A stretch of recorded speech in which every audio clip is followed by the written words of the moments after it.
So if there was one player on this Bulls roster who we've been kind of waiting to hear an update on and what would be his fate, it's Lauri Markkanen, and really ever since the end of the regular season that's been the case. Now, there were rumors that the Bulls were looking to shop him at the trade deadline, but of course that didn't happen.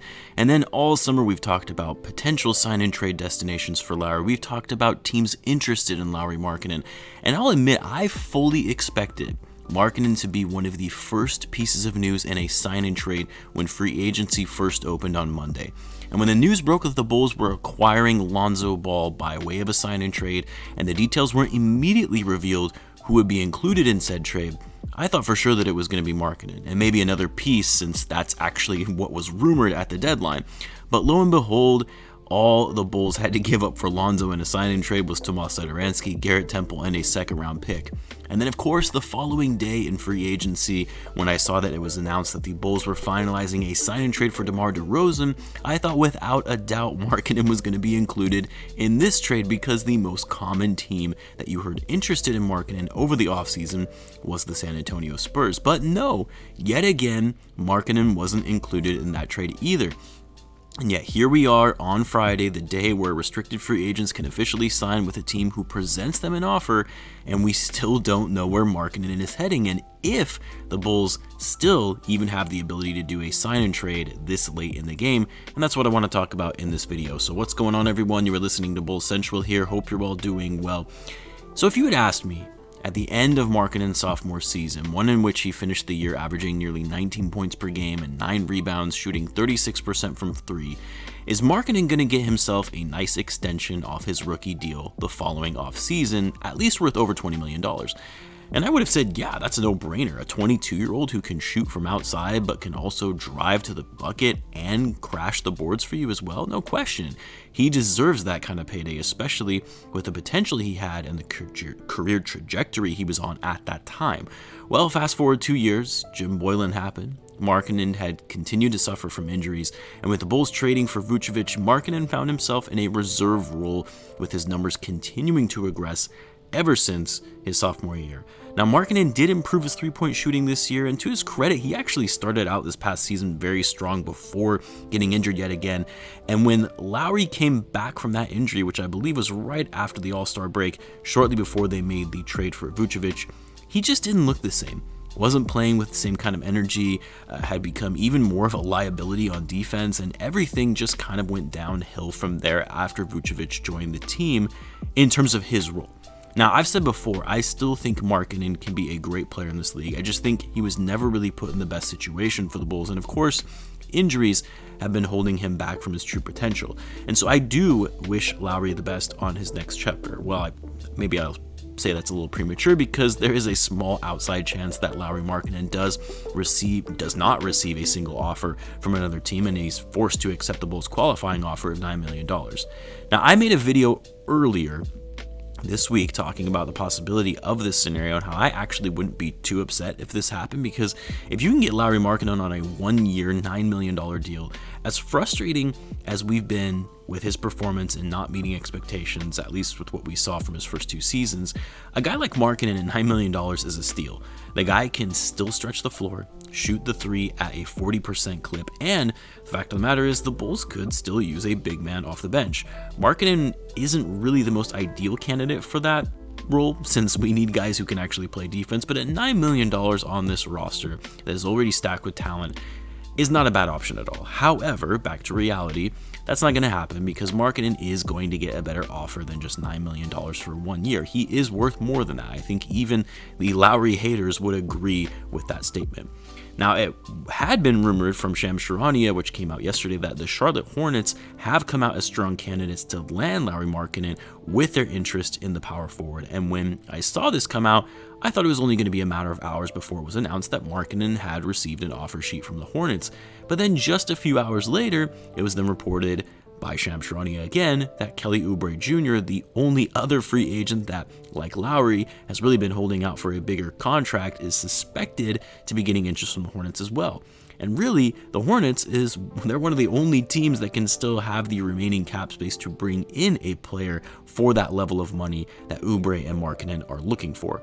And then just a few hours after that, it was announced late last night that Kelly Oubre Jr. has in fact reached an agreement with the Hornets on a multi-year deal, which is not good for Lauri, as it really likely means the potential for him landing a deal with the Hornets is going to be unlikely at this point, given they now have limited cap space, although it's not out entirely. Now, this is great for Kelly Oubre Jr., but we're more focused on Lauri Markkanen and whether he would actually still potentially get a deal with the Charlotte Hornets, because you would have to hope that the Bulls front office will try and make a sign and trade work with the Hornets just to get a little something back in return for Markkanen. And if you look at the roster, there isn't really a ton that the Bulls could want, or I guess let me rephrase, there would be some players that we would want, but players that the Hornets would be willing to give up in a sign and trade that also aren't making too much money for the Bulls to be able to afford taking on their contracts in a trade. There is Bismack Biyombo, who doesn't really excite me all that much, and he's actually a free agent himself, but you could get him for cheap, and he's a decent defender as a backup center or power forward for the Bulls. I would obviously love someone like Miles Bridges in a trade, even though he's not a front court player, but that's not going to happen. I don't think the Hornets would ever go for that. Maybe some draft capital, since the Bulls don't really have much of it with all the trades that they've recently made. Really just something in return, rather than having Markkanen walk for nothing. But really what I find the most interesting about this whole situation with Lauri Markkanen, to be honest, I almost feel kind of bad for him, but the reality is Markkanen has somehow fleeced himself out of a contract that he was looking for by betting on himself last season when the Bulls had extended him a contract extension to his rookie deal, which Lauri and his agent declined. We don't know what that specific amount was that was offered or what Lauri was looking for, but it was reported by Casey Johnson that these sides were not even close to an agreement. So Markkanen, he bet on himself, which you can't blame him. A lot of players do that, especially when they come off not so great seasons. But then Markkanen ended up having an even worse season, and now that he's a restricted free agent, and despite there being reported interest in him from other teams, he still hasn't received an offer. Now, it was reported that Markkanen was going to be included in that sign and trade package for DeMar DeRozan to the Spurs, but the Spurs were unwilling to pay the amount Markkanen was looking for in a sign and trade. And then you had the Hornets, one of the few teams with the actual cap space and a plan to make Markkanen an offer, but then Kelly Oubre Jr. comes sweeping in, taking a pay cut because it was initially thought that Kelly Oubre was going to be looking for a contract in the range of $17 to $20 million. And I think finally he just said, screw it, if I keep holding out, I might not even get this offer from the Hornets that they're giving me right now. And now, that's one less opportunity for Markkanen to get the contract that he's looking for, and now he's sitting here with the possibility that he may have to accept even less than, say, around $12 million a year, a very drastic decrease from the $20 million a year that he was seeking. It just goes to show sometimes it pays to bet on yourself, and sometimes you have to have a little self-awareness to understand your market worth, but also understand the supply and demand factor side of the business of the NBA and the options and that they run out quickly. Look, this isn't me throwing shade at Markkanen because, as I've said before, I do think he can be a great player in the NBA in a new environment. He does have a very unique skill set, and he will get a decent payday, more than the Bulls' qualifying offer, that's for sure. I think at the end of the day, the Bulls will likely be losing Markkanen for nothing, which isn't all that bad, as the Bulls will actually free up nearly $9.8 million in cap space with the cap hold they currently have in place, which will be lifted once Markkanen signs with another team. And that will actually give the Bulls some cap space to try and bring in some front court depth to round out this roster.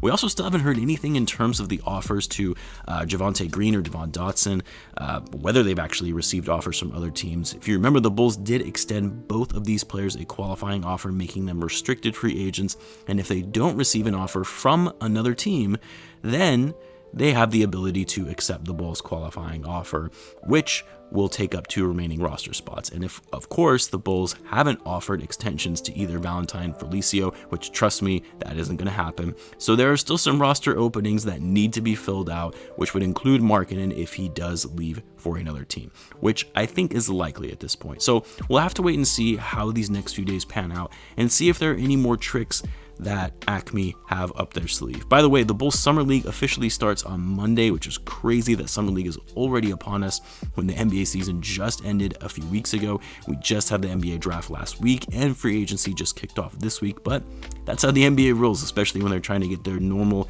schedule back in place of starting the upcoming season in October.